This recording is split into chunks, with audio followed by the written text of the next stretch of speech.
Hello, my name is Jae Wook. I am a pediatric hematologist oncologist here at Seoul St. Mary's Hospital, affiliated with the Catholic University of Korea. And the topic on my presentation today concerns important complications after hematopoietic stem cell transplantation. So for my presentation today, I would like to introduce the clinical course of a case patient, and through this patient, I would like to emphasize major complications that may occur after hematopoietic stem cell transplantation, including acute graft versus host disease or GVHD, CMV infection after transplantation, and methods of monitoring donor chimerism and primary disease after transplantation. So first, I would like to focus on acute graft versus host disease or GVHD. So the patient is a 10-year-old girl who was previously diagnosed with Philadelphia chromosome positive acute lymphoblastic leukemia, so a very high-risk subtype of ALL. She achieved complete remission with our 4-drug remission induction chemotherapy regimen. In terms of the long-term therapy for pediatric Ph-positive ALL, many institutions around the world now undertake chemotherapy combined with imatinib without undergoing transplantation in first CR. However, at our institution, our policy so far has been to undertake allogeneic transplantation in first CR after treating with chemotherapy combined with imatinib. So this patient also received an HLA fully matched to unrelated peripheral blood stem cell transplantation based on a conditioning combining total body irradiation, cyclophosphamide, and antithymocyte globulin. Around 2 weeks after transplantation, the patient complained of large amounts of diarrhea and abdominal pain, although she had shown engraftment. And a colonoscopy was done, the gross features of which are shown in this picture, and biopsy was done also. At around the same time, the patient showed an erythematous papular rash covering her face and both her hands. If we look at the complete blood count, the white blood cell and the neutrophil showed recovery, although she continued to show anemia and thrombocytopenia. In the blood chemistry panel, there was mild elevation of blood urea nitrogen and creatinine, whereas the cyclosporine drug level was within normal range.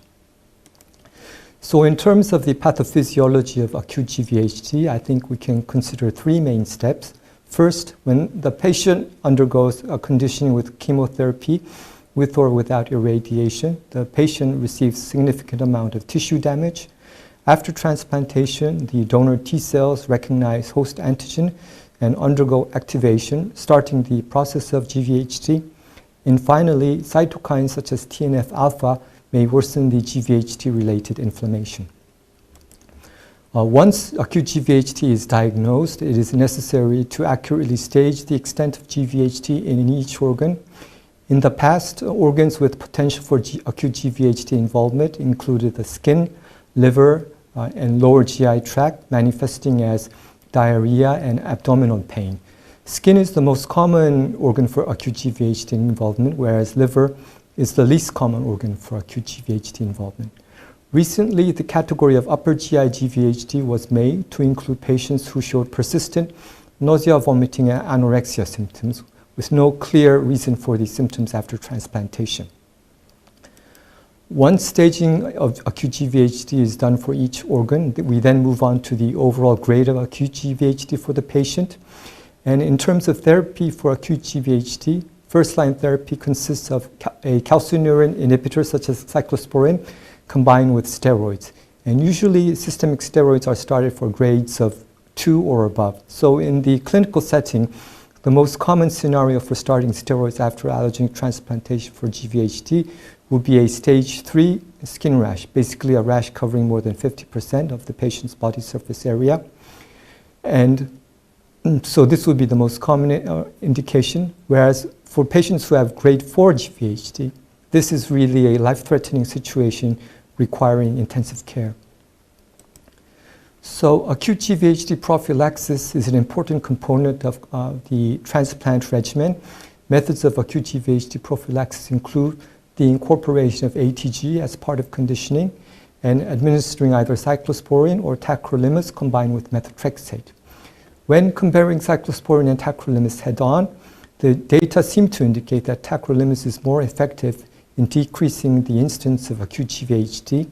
However, in terms of overall survival after transplantation, there is really no clear difference between these two drugs. So either cyclosporin or tacrolimus is really acceptable as a means of GVHD prophylaxis. So usually cyclosporin or tacrolimus is given 1 or 2 days prior to transplantation, started intravenously initially. At 3 months after transplantation, if the patient remains free of GVHD, the dose of cyclosporin may be tapered. At 6 months after transplantation, the drug may be stopped, again, if the patient remains free of GVHD. Cyclosporin or tacrolimus is usually combined with methotrexate, and this is extremely effective in eradicating the alloreactive donor T cells. But due to the severe GI toxicity that may be caused by methotrexate, methotrexate is usually not given on a consecutive basis, but rather the administration is spaced apart. So a protocol of giving methotrexate on days 1, 3, 6, and 11 is a commonly administered regimen. One scenario in which there may be a high incidence of acute GVHD is the haploidentical donor, family donor transplant setting, since in this case, the donor and the patient share only one haplotype. So methods of preventing GVHD in this case would include using ATG as part of conditioning, ex vivo T cell depletion by either CD34 positive selection or CD3 and CD19 negative selection of the graft, or giving post-transplantation cyclophosphamide on days 3 and 4 after transplantation. In this case, the rationale for post-transplantation Cy is that cyclophosphamide is extremely effective in depleting the alloreactive T cells, whereas the important stem cells remain relatively resistant to cyclophosphamide. Next, in terms of acute GVHD treatment, there really has not been much progress compared to the past. So first-line therapy remains steroid combined with a calcineurin inhibitor. Once first-line therapy is started, response to treatment should be decided after at least 1 week of therapy. If the patient continues to show poor response, then various second-line agents may be considered, including low-dose methotrexate given on a weekly basis, anti-TNF alpha agents such as infliximab or etanercept, or mycophenolate mofetil. And these agents are administered to patients in our department who show a poor response to first-line therapy. So going back to our case patient who showed engraftment but also showed a large amount of diarrhea after transplantation, the colonoscopic biopsy result was consistent with acute GVHD. For patients who show a significant amount of diarrhea after transplantation, it's always necessary to differentiate between acute GVHD and CMV enteritis. However, in this case, the biopsy stain was negative for cytomegalovirus. So we were able to clearly diagnose stage 1 skin and stage 1 lower GI tract GVHD, resulting in an overall grade of 2. As I mentioned earlier, for patients who have an overall grade of 2 or above, these patients are usually started on systemic steroids. So our patient was also started on methylprednisolone at 2 milligrams per kilo per day while maintaining cyclosporin. And this regimen resulted in gradual resolution of both the diarrhea and the skin rash. Next, I would like to move on to the second topic, which is post-transplantation CMV infection. So going back to our case patient, as I mentioned, the patient showed a good response of the skin and GI GVHD to the combination of cyclosporin and steroids. However, although the patient remained asymptomatic, the follow-up plasma cytomegalovirus RQ-PCR level showed a clear increase from 1,200 international units per milliliter to 29,000. So if we first look at the disease course of cytomegalovirus or CMV, after primary infection, the virus may infect monocytes and myeloid progenitor cells, establishing a latent infection. And afterwards, during a state of profound immunosuppression, as may occur after allogeneic transplantation, the virus may reactivate, resulting in CMV infection and subsequent CMV disease. So The rate of CMV reactivation after allogeneic transplantation really depends on the serology for CMV for both the donor and the patient. So for CMV positive patients, the rate of reactivation is around 60 to 70%. For CMV negative patients who receive transplant from a CMV positive donor, the rate of reactivation is around 20 to 30%. Risk factors for CMV reactivation include transplant from a CMV negative donor to a CMV positive patient, treatment for either acute or chronic GVHD, since this would increase the overall state of immunosuppression, HLA mismatch transplantation, cord blood transplantation, and any form of T-cell depletion therapy that is done to prevent GVHD, such as the use of ATG, alemtuzumab, or post-transplantation Cy. In terms of the diagnosis of CMV infection, the recommended method is real-time quantitative PCR using either blood or plasma. And monitoring should be done at least weekly for the first 100 days after transplantation, so the early period when the patient is really immunosuppressed. The monitoring regimen that we use currently at our department is based on RQ-PCR levels weekly up to 3 months after transplantation, every 2 weeks up to 6 months after transplantation, and monthly up to 1 year after transplantation. And the frequency and the duration of monitoring may increase for patients who have GVHD. In terms of early therapy for CMV infection, we can consider either prophylaxis or preemptive therapy. First, concerning prophylaxis, this is not usually done by centers who undertake allogeneic transplantation, mainly because the conventional antiviral agents that are used for prophylaxis may cause significant myelosuppression. However, a recent phase 3 trial reported on letermovir, which is a novel anti-CMV agent given in the prophylactic setting for CMV seropositive patients. Importantly, in the study, they found that patients who received letermovir had a significantly lower incidence of CMV infection compared to patients who received the placebo only. And this was with no increase in myelosuppression caused by letermovir in the patients who received this drug. So I think in the future, this drug, letermovir, may have a significant role in the prophylactic setting for patients who receive allogeneic transplantation. In contrast to prophylaxis, the preemptive therapy is commonly used throughout transplant centers throughout the world. And to understand clearly the definition of preemptive therapy, it is necessary to clearly understand the definitions of CMV infection and CMV disease. So concerning CMV infection, this is when the patient remains asymptomatic, although virus or DNA is detected in either blood or plasma. In contrast with CMV disease, the patient experiences major organ-specific symptoms due to the continued replication of the virus, and these symptoms may stem from diseases such as gastroenteritis, pneumonia, hepatitis, or retinitis. So the preemptive strategy of CMV infection really refers to treatment starting in the state of CMV infection. That is when the patient remains asymptomatic, although virus or DNA replication has been confirmed. So first-line agents for CMV infection include either ganciclovir or valganciclovir. The strategy at our institution is to first start off with ganciclovir, the main toxicity of which is bone marrow suppression. Once treatment with first-line therapy is done, it should be given for at least 2 weeks prior to determining a response. If the response is poor, then second-line agents such as foscarnet or cidofovir may be considered. However, these agents are noted for significant renal toxicity.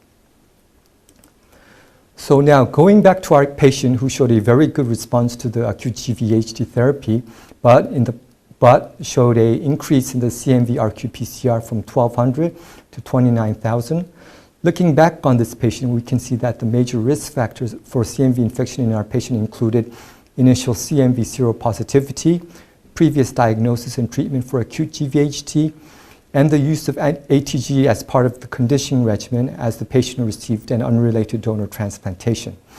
So the patient was started on ganciclovir preemptively for asymptomatic CMV infection, and after 2 weeks of therapy, a follow-up CMV RQ-PCR study showed that she had reverted to negative status.